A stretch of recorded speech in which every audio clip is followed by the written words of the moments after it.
আমাদের দেশে যে পরিমাণ ড্রাইভার বাড়তেছে এবং গাড়ি বাড়তেছে, তো আমরা আসলে যারা ড্রাইভার আছি আমরা যদি একটু সচেতন হই তাহলে আমাদের অনেক কিছু থেকে আমরা বেঁচে যাই। যেমন অযথা হর্ন বাজানো বা অযথা লাইন এদিক সেদিক করা।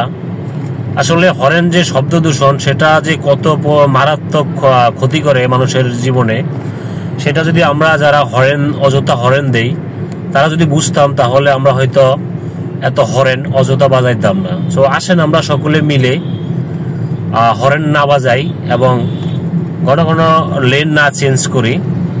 তা আমরা যদি নিজেরাই সচেতন হয়ে যাই তাহলে আমাদের দেশটা অনেক সুন্দরভাবে চলবে এবং শব্দ দূষণ হবে না, আমাদের জীবনের ঝুঁকি বাড়বে না।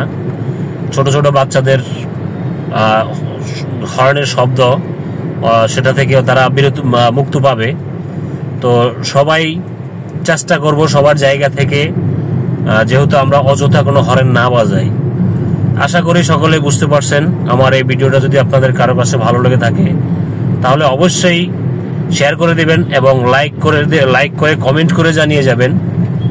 সো সকলে ভালো থাকবেন। আল্লাহ হাফেজ।